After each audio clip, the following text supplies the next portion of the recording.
जी अस्सलाम वालेकुम। आप देख रहे हैं प्रोग्राम मजलूम की आवाज़। आज हम एक ऐसी फैमिली के साथ मौजूद है जो एक इदारे के पास गए हैं जो आसान शराइत पे कर्ज़ों के नाम पे धोखेबाजी कर रहे हैं। Rural health committee. जी आए बात करते हैं।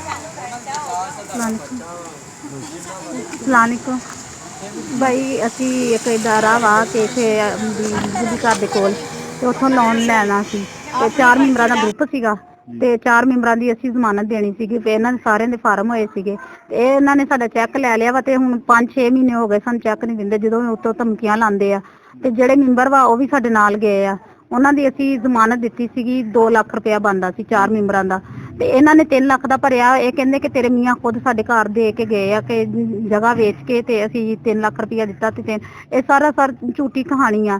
ਇਹ ਬੈਂਕ ਵਾਲੀ ਜ਼ੋਬੀਆ ਜਿਹੜੀ ਆ ਇਹਨਾਂ ਨਾਲ ਰਲੀ ਹੋਈ ਆ। ਉਸ ਦਿਨ ਵੀ ਅਸੀਂ ਥਾਣੇ ਚੋਂ ਸਿੱਧੇ ਉਧਰ ਗਏ ਆ ਤੇ ਉਹਨਾਂ ਨੇ ਸਾਡੀ ਕੋਈ ਗੱਲ ਨਹੀਂ ਸੁਣੀ ਤੇ ਉਹਨਾਂ ਨੇ ਉਤੋਂ ਵੀ ਦਰਵਾਜ਼ਾ ਲਾਕ ਕਰ ਲਿਆ ਵਾ ਤੇ ਦਰਵਾਜ਼ਾ ਅਸੀਂ ਖੜਕਾ ਕੇ ਆ ਗਏ ਸਾਡੀ ਕੋਈ ਗੱਲ ਨਹੀਂ ਸੁਣੀ ਤੇ ਇਸ ਤੋਂ ਹੁਣ ਤੁਸੀਂ ਆਪ ਇਨਸਾਫ ਕਰੋ ਕਿ ਵੀ ਭਲਾ ਇਹ ਕੋਈ ਚੰਗੀ ਗੱਲ ਆ ਕਿ ਇਹ ਕਰਜ਼ਾ ਦਿੰਦੇ ਆ ਠੀਕ ਆ ਤੇ ਇਹ ਆਵਾਮ ਨਾਲ ਇਹ ਖੇਲਣ ਡੇ ਆ।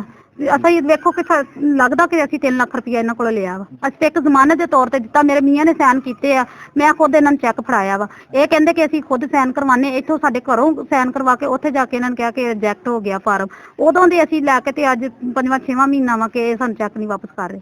आपको क्या कहते हैं ਕਿ ਅਸੀਂ ਦਿੰਨੇ ਆ ਕਰਦੇ ਆ ਹੈ ਨਹੀਂ ਆ ਉੱਤੋਂ ਧਮਕੀਆਂ ਲਾਉਣ ਲੱਗ ਜਾਂਦੇ ਉਹ ਭਾਈ ਵਿਚਾਰਾ ਮੇਰੇ ਨਾਲ ਗਿਆ ਵਾ ਉਹਦਾ ਹਜੇ ਕੋਈ ਕਸੂਰ ਨਹੀਂ ਤੇ ਨਾਲ ਉਹਨਾਂ ਨੂੰ ਵੀ ਧਮਕੀਆਂ ਲਾਈਆਂ ਇਹਨਾਂ ਦੇ ਸਰ ਨੂੰ ਅਸੀਂ ਕਿਹਾ ਕਿ ਵੀ ਚਲੋ ਇਹ ਲੜਕੀ ਨਹੀਂ ਗੱਲ ਮੰਨਦੀ ਕਿ ਅਸੀਂ ਸਰ ਨਾਲ ਗੱਲ ਕੀਤੀ ਤੇ ਸਰ ਅੱਗੇ ਉਹ ਲੜਕੀ ਨਾਲ ਵੀ ਜ਼ਿਆਦਾ ਬਦਤਮੀਜ਼ੀ ਕਰਦਾ। अच्छा उनका नाम क्या है सर का नाम नहीं उन्होंने बताया। इनका मैनेजर है वो जी।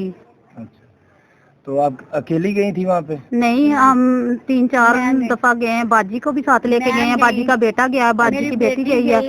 तो आप नहीं वो जो आपने लोन अप्लाई किया था उसमें आप अकेली थी मेंबर या और भी नहीं 4 मेंबर ये मेंबर हैं। आए मेंबरों से बात करते हैं।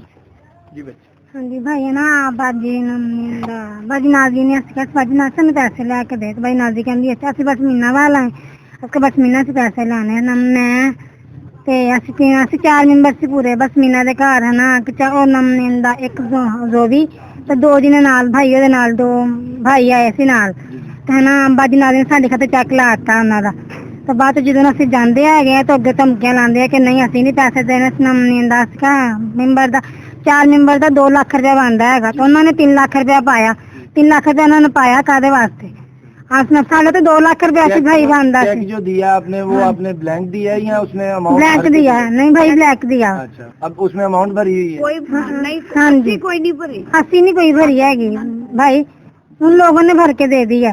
जी जी उन्होंने भरी है? हाँ जी उन्होंने हमने खाली दिया। हाँ कहीं कर्जा बाजी का ना बाजी ने हमारे खाते चेक लगवाया लोन भी रिजेक्ट हो? हाँ लोन भी नहीं दिया इन लोगों ने हमें। जी अब हाँ जी भाई इसी तरह के ਅਸੀਂ ਦਫ਼ਤਰ ਵੀ ਗਏ ਆ ਤੇ ਉਹ ਕਹਿ ਰਹੇ ਕਿ ਨਹੀਂ ਅਸੀਂ ਤੁਹਾਡੇ ਤੇ ਬਲੈਕਮੇਲ ਕਰਾਂਗੇ ਕਿ ਤੁਸੀਂ ਸਾਡੀ ਪੇਮੈਂਟ ਖੋਲ ਲਈ ਹੈ ਤੇ ਸਾਨੂੰ ਉਹਨਾਂ ਨੇ ਕਰਜ਼ਾ ਵੀ ਨਹੀਂ ਦਿੱਤਾ ਹੈ ਸਾਡੀਆਂ ਚੀਜ਼ਾਂ ਵਾਪਸ ਕੀਤੀਆਂ 2 ਤਸਵੀਰਾਂ 2 ਫੋਟੋਕਾਪੀਆਂ ਬਿਜਲੀ ਦਾ ਬਿੱਲ ਵਾਪਸ ਕਰਤਾ ਚੈੱਕ ਲੈਣ ਗਏ ਆ ਉਹ ਕਹਿੰਦੀ ਸਮੀਨਾ ਨੂੰ ਤੇ ਫਰੂਕ ਨੂੰ ਮੈਂ ਦੇ ਦਿੱਤਾ ਹੈ ਤੇ ਫਿਰ ਉਹਨਾਂ ਨੂੰ ਪੁੱਛਿਆ ਉਹ ਕਹਿ ਰਹੇ ਜੀ ਉਹਨਾਂ ਨੇ ਪੰਚਾਇਤ ਵੀ ਕੀਤੀ ਉਹਨਾਂ ਨੇ ਕਿਹਾ ਅਸੀਂ ਇਸ ਗੱਲ ਦੀ ਕਸਮ ਦਿੰਨੇ ਸਾਡੇ ਕੋਲ ਚੈੱਕ ਨਹੀਂ ਹੈ ਤੇ ਜ਼ੋਬੀਆ ਗਾਰੀ ਚੈੱਕ ਅਸੀਂ ਸਮੀਨਾ ਨੂੰ ਦਿੱਤਾ ਹੈ। ਹਾਂਜੀ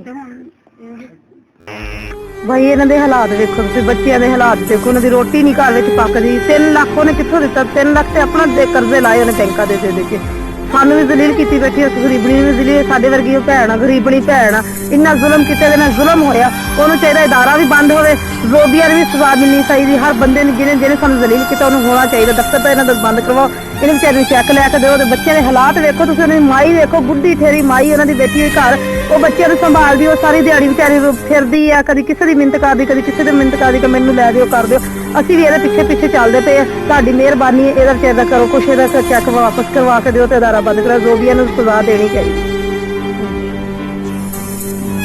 भाई के मैंने ये कि वजीरे वाला पंजाब और जितने भी बड़े अफसर हैं मेरी उनसे अपील है कि मुझे इंसाफ दिलाया जाए।